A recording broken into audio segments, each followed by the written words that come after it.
Welcome to the Rusted Garden Homestead. Today I want to give you my #1 recommendation for tomato stakes, and I'll show you 2 ways to use them in a garden in a second. Now, over the last 20 years, I've used just about everything. The thing that you want to keep in mind is how long will the tomato stake last, and how much are you paying for it up front. These are the 3 basic versions. Let's just go to the one that I recommend. This is an 8-foot T-post. It's very heavy.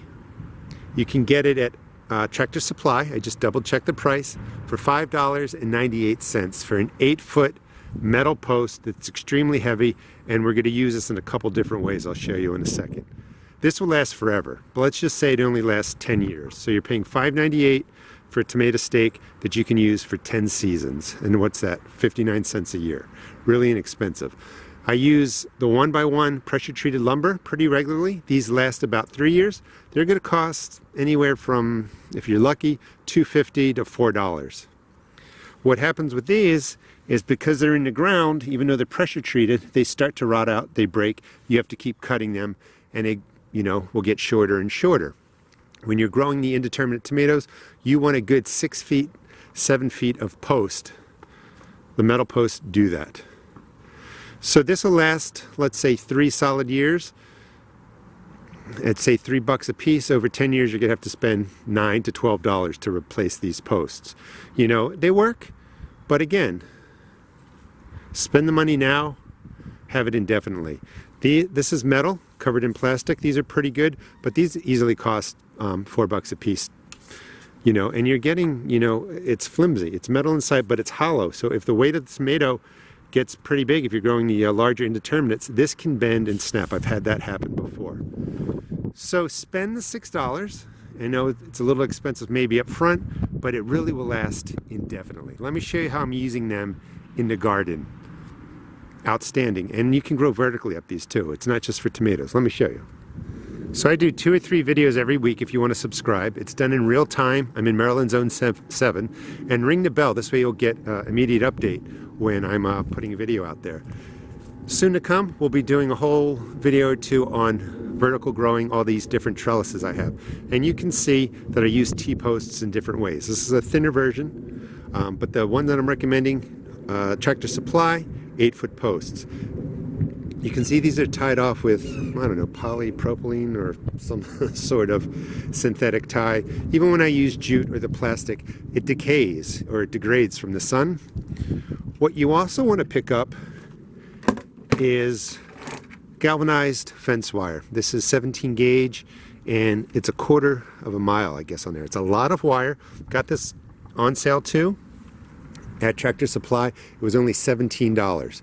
So right in this space I have the 8-foot post. You want to sink it down at least that much.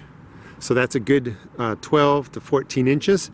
Super solid. It will hold a tomato by itself if you want to do it that way, or you can set it up just like this. This is an 8-foot bed. One of the solid posts, 8 foot here. Another one over there. This is something I got at Home Depot. This is about $4. I think this was a 5-foot post.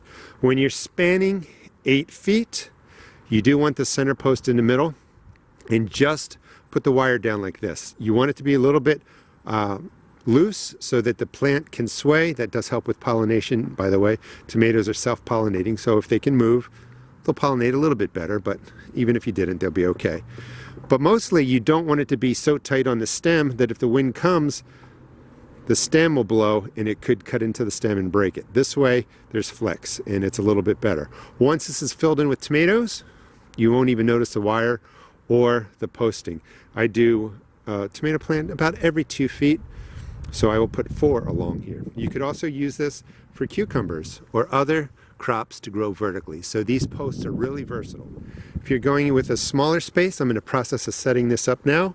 These posts are 4 feet apart, and I'm just going to take the wire, string it across, not even cut it, string it back that way, and kind of do a Z pattern all the way up. The tomato will get weaved through there. You can tie to it. If you need to, you can get the inexpensive bamboo stakes down there. They're probably 5-foot ones, and drop them in too, and you can help manage the tomato plant.